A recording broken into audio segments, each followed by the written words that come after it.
Assalamualaikum warahmatullahi wabarakatuh. Halo rekan-rekan mahasiswa, jumpa lagi dengan saya, Pustika Yuningpuri, di sesi kedua untuk materi analisis keputusan investasi capital budgeting.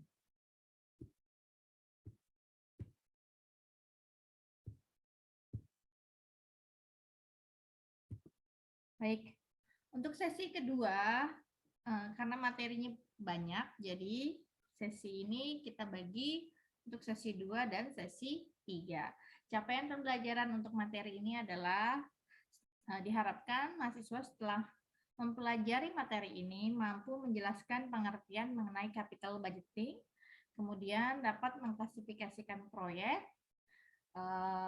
kemudian menjelaskan metode penilaian investasi dan melakukan perhitungan menggunakan metode ini, yaitu diantaranya adalah perhitungan payback period, accounting rate of return, net present value, internal rate of return, dan profitability index. Kemudian menjelaskan hubungan antara ketiga metode, yaitu net present value, internal rate of return, dan profitability index. Baik, kita masuk ke dalam pengertian. Di sini untuk analisis keputusan investasi kita membahas atau mencakup yang namanya capital budgeting. Maka kita perlu tahu apa itu capital atau modal. Capital atau modal di sini adalah aktiva tetap yang digunakan dalam operasi perusahaan. Sedangkan budget adalah suatu rencana yang menjelaskan arus kas keluar dan arus kas masuk yang diproyeksi atau diprediksi selama periode tertentu di masa mendatang. Sehingga capital budget merupakan suatu uraian investasi yang telah direncanakan pada aktiva tetap. Secara garis besar, maka capital budgeting atau penganggaran modal adalah keseluruhan proses menganalisis proyek-proyek dan menentukan apakah proyek tersebut harus dimasukkan dalam anggaran modal atau capital budget perusahaan. Mengapa penting keputusan penganggaran modal? Di sini akan dilihat dari implikasi hasil keputusan penganggaran modal yang mana akan terus berlangsung hingga suatu periode yang cukup lama. Karena jika kita tidak tidak melihat itu, maka perusahaan akan kehilangan fleksibilitasnya. Kemudian pentingnya keputusan penganggaran modal juga dilihat karena penganggaran modal ini menentukan bentuk-bentuk aktiva yang dimiliki oleh perusahaan. Dan dalam penganggaran modal maka akan melibatkan pengeluaran yang besar. Untuk klasifikasi proyek yang akan dianalisis adalah ketika perusahaan melakukan, yang pertama adalah penggantian, replacement decision. Dalam hal ini mencakup kegiatan perusahaan untuk mempertahankan bisnis yang ada. Kemudian yang kedua adalah untuk mengurangi biaya. Yang kedua, klasifikasinya adalah ketika perusahaan melakukan pengembangan atau expansion decision. Di sini mencakup produk atau pasar yang ada, atau yang kedua adalah produk atau dengan pasar yang baru. Dan yang ketiga adalah independent project, yaitu perusahaan melakukan proyek-proyek lingkungan hidup. Adapun beberapa persamaan antara capital budgeting dengan penilaian sekuritas. Jadi ketika kita melakukan capital budgeting, hampir sama dengan ketika kita melakukan penilaian sekuritas. Di antaranya adalah biaya modal harus ditentukan terlebih dahulu, kemudian arus kas harus diperkirakan, dan untuk proyek yang beresiko maka probabilitas arus kas harus ditentukan terlebih dahulu. Kemudian menentukan discount rate, arus kas didiskonto untuk menghitung present value-nya dan present value dari arus kas masuk dibandingkan dengan present value dari arus kas keluar. Oke, sekarang kita masuk ke dalam investasi. Apa sih investasi? Investasi di sini merupakan penanaman dana yang dilakukan oleh suatu perusahaan ke dalam suatu aset atau aktiva, yang mana harapannya adalah memperoleh pendapatan di masa yang akan datang. Untuk jenis-jenis dari investasi, dikenal ada dua, yaitu yang pertama adalah investasi pada aktiva real, yang mana di situ ada wujud atau fisiknya. Contohnya apa? Contohnya adalah investasi tanah, kemudian gedung, mesin, dan peralatan-peralatan lainnya. Kemudian yang kedua adalah investasi pada aktiva non-real, misalnya investasi ke dalam surat-surat berharga. Setelah kita mengenal macam atau jenis investasi, maka kita sendiri perlu mengetahui bahwa ketika kita melakukan keputusan investasi, kita perlu tahu artinya. Keputusan investasi yang dilakukan perusahaan di sini akan menentukan apakah suatu investasi layak dilaksanakan oleh perusahaan atau tidak. Nah, jadi di sini ketika kita ingin melakukan atau perusahaan ingin melakukan investasi, maka kita perlu menilai apakah suatu investasi tersebut layak atau tidak. Bagaimana caranya? Maka ada beberapa model yang dapat kita gunakan untuk melakukan penilaian investasi. Kita masuk ke model yang pertama. Model yang pertama adalah Accounting Rate of Return, atau biasa disebut ARR. Nah, ARR di sini mengukur besarnya tingkat keuntungan dari investasi. Jadi kita akan menghitung tingkat keuntungan dari investasi yang mana akan digunakan untuk memperoleh keuntungan tersebut. Nah, keuntungan yang diperhitungkan adalah keuntungan bersih sesudah pajak atau earning after tax, yang mana dilihat dalam laporan laba rugi. Kemudian, untuk hasil dari ARR ini merupakan angka relatif dalam bentuk persentase. Cara menghitung ARR adalah membagi average earning after tax, jadi rata-rata keuntungan bersih setelah pajak atau laba bersih setelah pajak dibagi dengan rata-rata investmentnya. Kemudian dikalikan 100%. Contoh, di sini ada perusahaan namanya Sari Delima sedang menilai dua buah proyek, yaitu proyek A dan proyek B, yang masing-masing membutuhkan initial investment. Ini adalah investasi awal. Jadi membutuhkan investasi awal untuk proyek A adalah 6 juta, untuk proyek B adalah 7,2 juta. Yang masing-masing umur ekonomisnya adalah 6 tahun. Jadi kalau kita menulis, diketahui adalah investasi awalnya adalah sebesar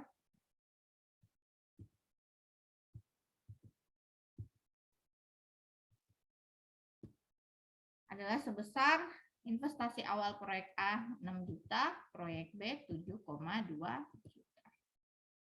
Kemudian kita kumpulkan data, yaitu proyeksi untuk earning after tax dan arus kas untuk masing-masing proyek. Di sini kita bisa lihat dari laporan laba rugi. Kemudian data cash inflow sudah ada.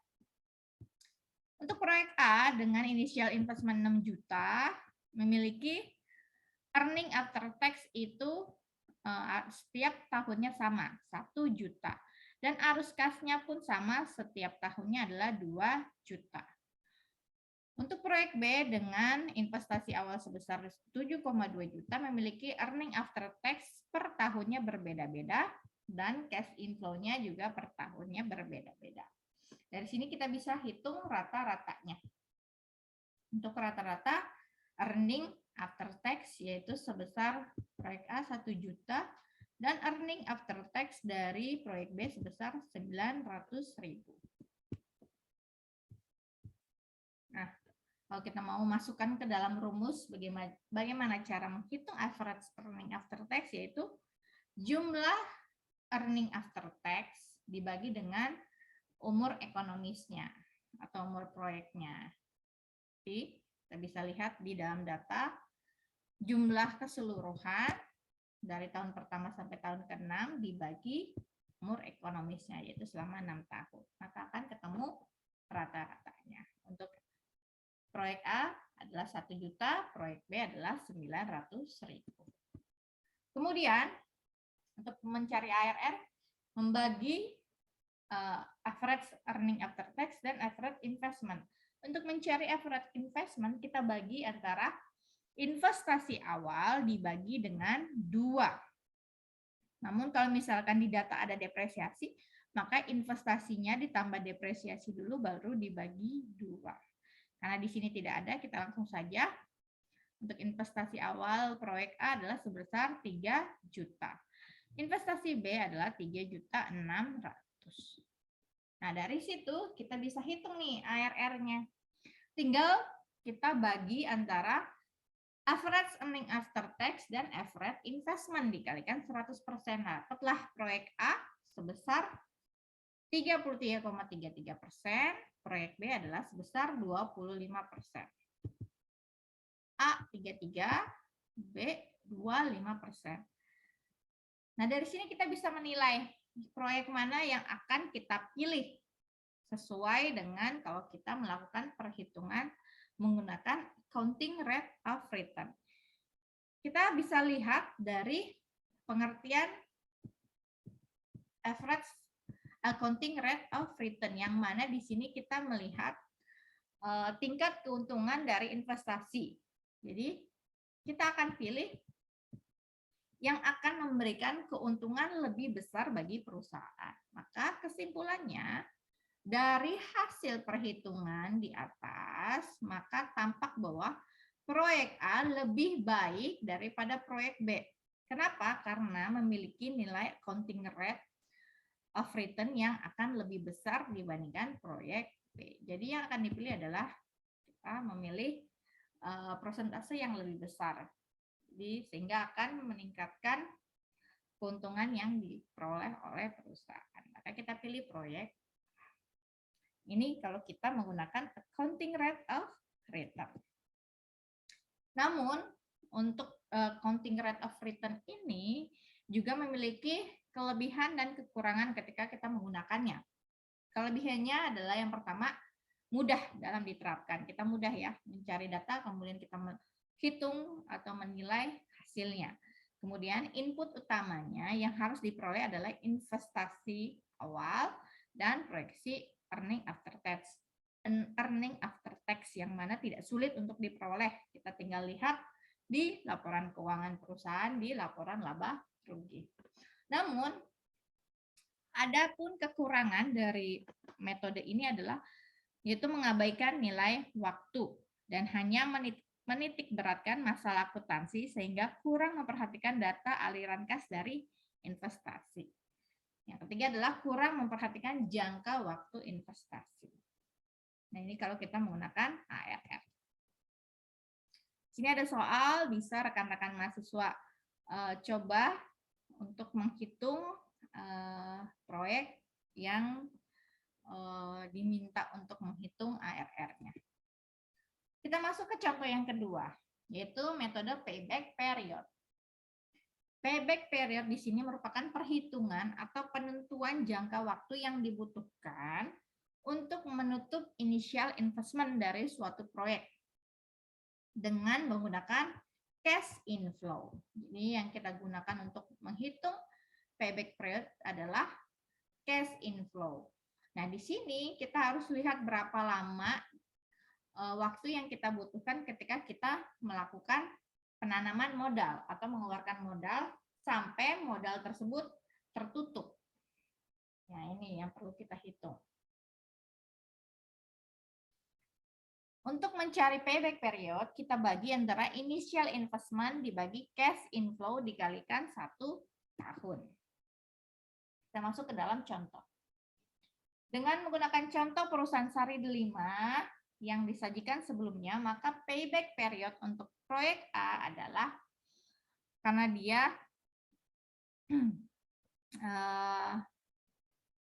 kita bagi initial investment dibagi cash inflow dikalikan 1 tahun, maka hasilnya, sebentar.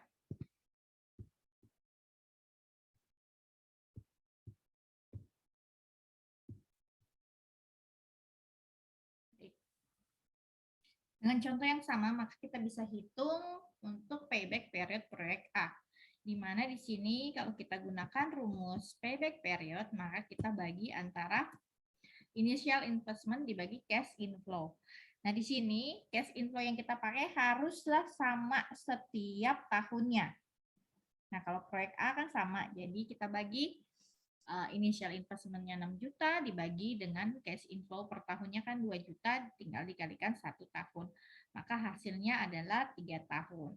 Dalam jangka waktu 3 tahun, maka initial investment atau investasi awal yang dikeluarkan oleh perusahaan pada proyek A ini akan kembali atau tertutup pada jangka waktu 3 tahun. Ini ada kesimpulannya. Perhitungan di atas yang menghasilkan payback period selama 3 tahun menunjukkan bahwa modal yang diinvestasikan dalam proyek A akan dapat tertutup selama 3 tahun. Sekarang kita masuk ke proyek B. Kita hitung payback period proyek B. Nah, dalam hubungannya dengan proyek, maka cara di atas tidak dapat digunakan. Kenapa? Karena pola arus kas proyek B itu tidak sama dari tahun ke tahun. Maka kita lakukan perhitungan yang berbeda untuk payback period proyek B. Jadi untuk menentukan payback period proyek B, maka perhitungannya cash inflow yang diperoleh perlu dilakukan satu persatu. Kita mulai dari investasi awal, yaitu sebesar 7.200.000 untuk proyek B. Kemudian masuk arus kas pada tahun pertama adalah 4.500.000. Ini pada tahun pertama. Sudah tertutup apa belum? Di tahun kedua ternyata masih ada 2.700.000 yang belum tertutup. Kemudian di tahun kedua masuk lagi arus kas, yaitu sebesar 2.200.000. Maka di tahun ketiga masih ada 500.000 yang belum tertutup. Di tahun ketiga, masuklah arus kas sebesar 2 juta. Nah, di 2 juta ini, maka di tahun keempat terjadi kelebihan sebesar 1.500.000. Dan seharusnya di tahun ketiga sudah tertutup ya, sebesar 500.000. Nah, kita perlu tahu di tahun ketiga itu di bulan apa? Atau berapa bulan 500.000 itu akan tertutup. Maka kita lakukan perhitungan. Oleh karena cash inflow yang dibutuhkan dalam tahun ketiga untuk dapat menutup initial investment sebesar 500.000, maka jumlah tersebut hanya menggambarkan 25% dari cash inflow. Yaitu bagi antara 500.000 kelebihan di tahun ketiga dibagi dengan 2 juta dikalikan 100%. Maka hasilnya adalah, atau dengan kata lain, cash inflow sebesar 500.000 dalam tahun ketiga akan terkumpul dalam waktu 3 bulan. Kita kali antara 25% yang kita dapat dari perhitungan dikalikan 1 tahun, yaitu selama 12 bulan. Dengan demikian, maka payback period proyek B adalah 2 tahun 3 bulan. Atau kita bisa gunakan rumus menghitung payback period proyek B adalah dengan rumus ini. T ditambah B dikurangi C dibagi dengan D dikurang C. T ini adalah tahun terakhir di mana jumlah cash inflow belum menutup initial investment. Tadi di tahun kedua berarti ya. Kemudian ditambah dengan B adalah initial investment-nya atau investasi awal dikurangi C. Kumulatif cash inflow pada tahun ke-T. Berarti nanti kita harus cari dulu nih kumulatif cash inflow ya. Kemudian dibagi D adalah jumlah kumulatif cash inflow pada tahun plus 1 dikurangi C. Kumulatif cash inflow pada tahun ke-T. Nah, di sini ada proyeksi untuk kumulatif cash inflow. Tinggal cari, ini tadi sudah ada datanya, sudah ada earning after tax dan cash inflow, tinggal cari kumulatif cash inflow. Di tahun pertama masih 4.500.000, di tahun kedua ada masuk 2.200.000, berarti kita tambahkan kumulatif cash inflow di tahun pertama, tambah tahun kedua 6.700.000. Begitu pula seterusnya di tahun ketiga masuk 200, maka Kumulatifnya 8.700.000 sampai di akhir tahun ke-6. Kalau sudah dibuatkan kumulatif cash inflow-nya, maka bisa kita masukkan ke dalam rumus, yaitu di tahun berapa belum terkumpul, tahun kedua ditambah dengan kumulatif cash inflow 7.200.000 dikurangi 6.700.000 dibagi 8.700.000 dikurangi 6.700.000, maka hasilnya adalah 2 tambah 0,25 atau 2,25 tahun atau 2 tahun 3 bulan. Ini kan 25%-nya ya. Nah, seperti itu untuk menghitung payback period proyek B yang memiliki cash inflow berbeda-beda pada tiap tahunnya.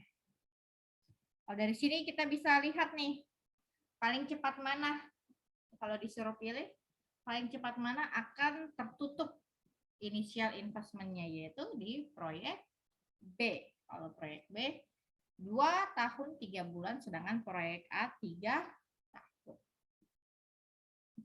Untuk payback period sendiri ada kekurangan dan kelebihannya. Untuk kelebihannya, dia menggunakan arus kas, kemudian mudah dihitung dan dimengerti, bisa digunakan sebagai penyeleksian awal. Untuk kekurangannya sama, mengabaikan nilai waktu, mengabaikan arus kas yang terjadi setelah payback period tercapai, dan mengabaikan nilai sisa. Kita lanjut ke metode yang ketiga adalah metode net present value. Untuk present value kita sudah ya di sesi 1 sudah belajar mengenai present value. Nah, sekarang kita belajar net present value. Merupakan metode untuk mencari selisih antara nilai sekarang dari cash inflow dengan nilai sekarang dari suatu investasi. Untuk mencari net present value, rumusnya adalah nilai investasi atau investasi awal ditambah dengan aliran kas bersih dibagi dengan bunganya atau diskon rate-nya. Dipangkatkan jangka waktu proyek atau umur ekonomisnya. Kita masuk ke dalam contoh. Masih menggunakan contoh perusahaan yang sama, yaitu Sari Delima, membutuhkan investasi sebesar 120 juta rupiah, yang mana cash inflow-nya diperkirakan 40 juta per tahun selama 6 tahun. Berarti kan cash inflow-nya sama ya, 40 juta per tahun selama 6 tahun. Dengan discount rate, karena kalau pakai kita menghitung present value, kita akan menggunakan atau mendiskontokan. Pendiskontoan ya, bunga diskonto sebesar 10%. Hitunglah besarnya net present value. Maka karena arus kasnya sama tiap tahun, maka tinggal masukkan nih ke dalam rumus. Net present value-nya investasinya. Ini karena investasi awal adalah kita mengeluarkan uang, maka jangan lupa bahwa kita kasih tanda minus di investasi awal. Kita artinya mengeluarkan uang sebesar 120 juta. Ditambah dengan cash inflow dibagi bunga diskontonya setiap tahunnya. Hasilnya adalah net present value 120 juta, jangan lupa minus di depannya, ditambah dengan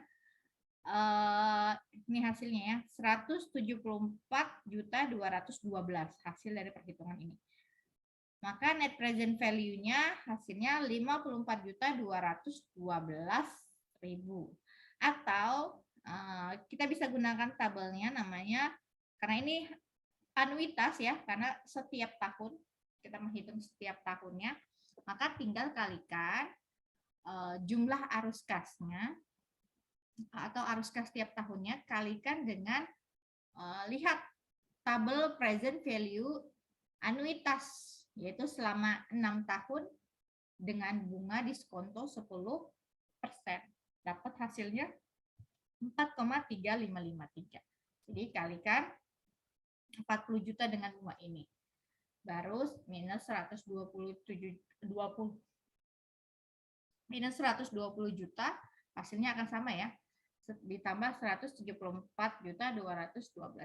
Hasilnya 54.212.000. Nah, ini untuk kalau cash inflow-nya sama tiap tahunnya. Nah, bagaimana kalau cash inflow-nya tidak sama tiap tahunnya? Di sini ada contoh untuk cash inflow yang tidak sama setiap tahun.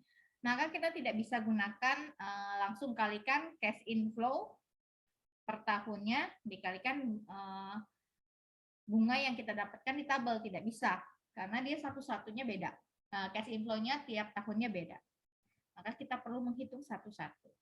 Nah, kalau dia punya cash inflow tiap tahun besarnya tidak sama, maka hasilnya adalah 40.980.000. Nah, ini untuk menghitung net present value. Di sini ada sedikit penjelasan mengenai net present value. Jadi pengambilan keputusan apakah suatu usulan proyek investasi diterima atau ditolak jika menggunakan net present value, kita bandingkan nilai NPV dengan nilai 0.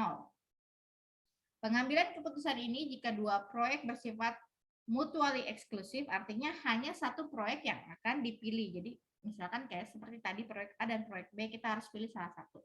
Maka pilihlah proyek yang memiliki NPV positif terbesar yang akan dipilih. Jadi kalau asumsinya jika ini ya, misalkan ini hasil proyek A. Ini hasil proyek A. Sedangkan ini hasil proyek B. Pilihlah proyek dengan hasil net present value positif terbesar. Maka kalau kita pilih di sini 54 juta, di sini 40 juta, kita pilih 54 juta, yaitu proyek A.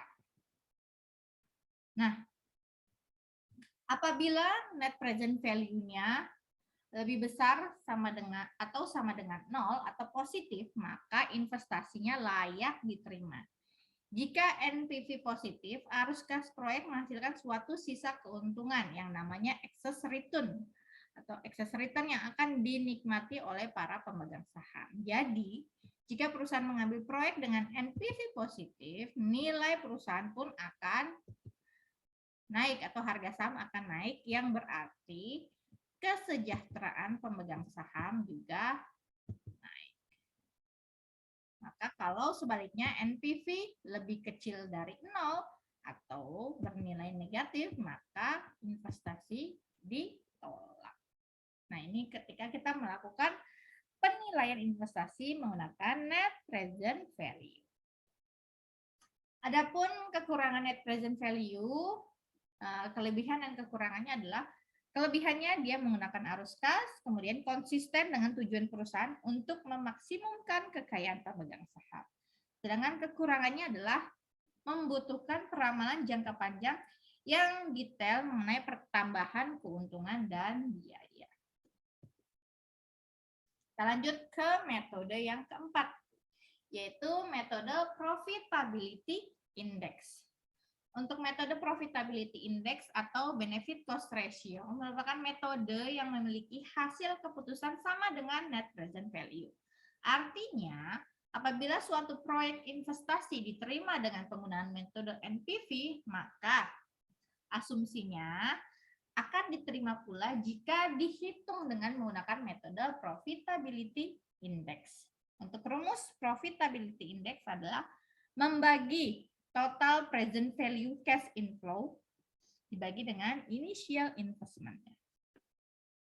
Nah, untuk profitability index ini atau yang disingkat PI ini, pengambilan keputusan apakah suatu proyek diterima atau ditolak akan bandingkan dengan angka 1. Jadi kita lihat nih, kalau hasilnya PI lebih besar dari 1, maka diterima. Kalau PI lebih kecil dari 1, maka akan ditolak. Contoh, masih dengan contoh yang sama, perusahaan yang sama, Sari Delima. Untuk cash inflow tiap tahunnya yang sama besarannya, yaitu 40 juta. Maka kita bagi hasil dari present value-nya, kan tadi sudah dihitung ya. 174.212 ini adalah, kita balik lagi. Nah, ini adalah nilai total present value ya. Jadi total present value. Untuk cash inflow yang besarannya sama. Kita bagi 174 dibagi initial investment-nya, maka hasilnya adalah 1,45. Kalau dibandingkan dengan 1, memiliki nilai lebih besar dari 1. Untuk cash inflow tiap tahun yang besarannya tidak sama. Kita lihat, bagi total present value dengan initial investment-nya atau investasi awal, 1,34. Ini juga lebih dari 1. Tapi kita lihat besarannya lebih besar yang mana? Yang cash inflow-nya sama, atau kita sebut ini adalah proyek A, ini adalah proyek B. Kita lihat yang besarannya sama. Yang lebih besar adalah proyek A. Maka kita bisa pilih proyek A untuk investasi. Kita lanjut ke metode internal rate of return. Untuk IRR di sini adalah metode penilaian investasi untuk mencari tingkat bunga diskonto atau diskon rate yang menyamakan nilai sekarang dari kas masuk dan kas keluar. Pengambilan keputusan diterima atau ditolaknya suatu usulan dengan IRR ini akan selaras dengan NPV. Walaupun kadang-kadang terjadi pertentangan antara keputusan investasi menggunakan metode NPV dan IRR. Jadi kadang selaras, kadang tidak. Jika menggunakan IRR, maka investasi akan diterima apabila IRR lebih besar daripada tingkat bunga yang digunakan sebagai biaya modal. Dan sebaliknya ditolak apabila IRR lebih kecil daripada biaya modal yang digunakan. Untuk rumusnya, mencari IRR adalah kita menggunakan rumus interpolasi, tanpa menggunakan interpolasi. Jadi kita cari dulu tingkat bunga terkecilnya, kemudian bagi antara net present value bunga terkecil dan bagi dengan total present value bunga terkecil dikurangi total present value bunga terbesar. Jadi kita lihat kisaran bunganya. Ada bunga kecil dan bunga besar. Misalkan dia pakai 10% ya. Cari misalkan itu bunga terbesar, cari bunga terkecilnya misalkan 5%. Kemudian baru dikali dengan bunga terbesar dikurangi bunga terkecil. Nanti untuk contoh soal metode IRR saya akan berikan di sesi keempat. Kita bahas dulu hubungan antara net present value, profitability index, dan internal rate of return. Jadi dari kelima metode penilaian investasi yang telah dijelaskan, ternyata ada 3 metode yang cukup baik dalam menilai investasi, yaitu net present value, profitability index, dan internal rate of return yang contohnya saya akan berikan di sesi keempat. Nah, metode perhitungan metode ini semuanya menggunakan basis konsep yang sama, yaitu present value. Ini adalah hubungan antara net present value, profitability index, dan IRR. Keputusan yang diambil dengan menggunakan ketiga metode tersebut juga tidak berbeda. Oleh karena itu, antara net present value, profitability index, dan internal rate of return memiliki hubungan yang bisa dikatakan selaras. Artinya, suatu usulan proyek investasi yang layak dilaksanakan, jadi proyek investasi yang layak dilaksanakan, jika kita nilai dengan menggunakan ketiga metode ini, maka misalkan kita ambil metode NPV, maka layak pula jika dinilai dengan metode profitability index dan internal rate of return.